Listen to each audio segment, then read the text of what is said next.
بسم اللہ الرحمن الرحیم۔ آج علامہ اقبال کی سالگرہ کا دن ہے اور میں علامہ اقبال کے فلسفے کے ایک صرف پہلو پہ بات کرنا چاہتا ہوں، کیونکہ ان کا فلسفہ تو ایک سمندر ہے، اس کے اوپر کئی پہلوؤں کے اوپر آپ بات کر سکتے ہیں، لیکن جس پہلو پہ میں بات کرنا چاہتا ہوں وہ ہے شاہین، اقبال کا شاہین۔ اقبال کا شاہین کیا تھا؟ اقبال کا شاہین وہ انسان تھا جو آزاد ہو گیا تھا اپنی میں سے، خوف سے، ذہنی طور پہ آزاد ہو گیا تھا، اور پھر وہ باقی انسانوں سے اوپر چلا گیا تھا۔ دراصل اقبال کا جو شاہین ہے وہ لوگ تھے جو نبی صلی اللہ علیہ وسلم نے جن کو آزاد کیا، اور وہ پھر چھوٹے انسان عظیم انسان بن گئے، بڑے انسان بن گئے۔ ان کے سامنے بڑی بڑی طاقتیں ختم ہو گئیں اور انہوں نے ایک ریاست، ایک ایسا سویلائزیشن قائم کیا جو دنیا کے اوپر حاوی ہو گیا۔ تو وہ انسان کون تھے؟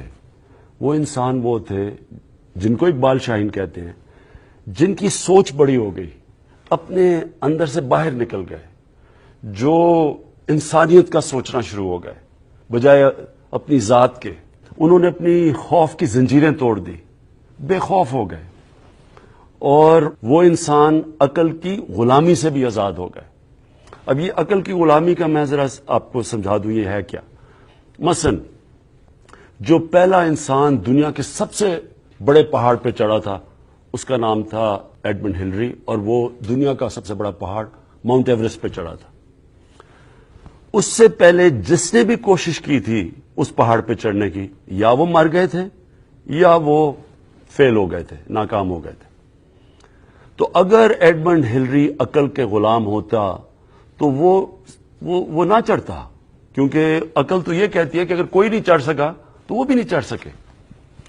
لیکن یہاں اقبال کا جب وہ کہتے ہیں کہ عقل کی غلامی سے آزاد ہونا، جب انسان میں عشق اور جنون آ جاتا ہے تو وہ پھر ناممکن کو ممکن بنا لیتا ہے، اور پھر جب وہ ایک منزل حاصل کرتا ہے تو اس کے بعد وہ رکتا نہیں ہے۔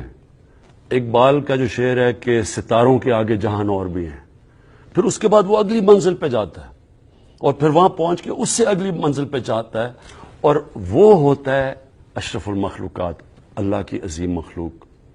انسان میں اللہ نے اتنی طاقت دی ہے، اور وہ جتنی اس طاقت کو آزماتا جاتا ہے وہ اور اوپر جاتا جاتا ہے، اور وہ کام کرتا ہے جو کہ نبی صلی اللہ علیہ وسلم نے، ان کے جو صحابی تھے، جو اس وقت کے مسلمان تھے، تھوڑے سے تھے، انہوں نے جو کام کیا آج تک دنیا کی تاریخ میں انسانوں نے کبھی ایسا کام نہیں کیا جو وہ ہمارے نبی صلی اللہ علیہ وسلم جو لوگوں کو آزاد کر کے گئے تھے۔ تو میں آج اپنے پاکستانیوں کو اقبال ڈے پہ یہ پیغام دینا چاہتا ہوں کہ ہمارے سامنے کوئی چیز ناممکن نہیں ہے۔ ہمیں اللہ نے ایک ملک دیا ہے جس میں سب کچھ دیا اس نے۔ یہ اس کی خواب دیکھی تھی علامہ اقبال نے۔ ہمارے لیڈر تھے، پولیٹیکل لیڈر، قائد اعظم، عظیم لوگ تھے۔ یہ ان عظیم لوگوں نے یہ ملک ایک نے سوچا، ایک نے بنایا۔ ہم نے اس کو وہی ملک بنانا ہے جو اس کو بننا چاہیے تھا۔ اس کے لیے اپنے ذہن سے ایک چیز نکال دینا، وہ ہے کہ کوئی چیز ناممکن نہیں ہے۔ یہ قوم عظیم بن سکتی ہے، اور یہ انشاءاللہ ہم بنیں گے۔ شکریہ۔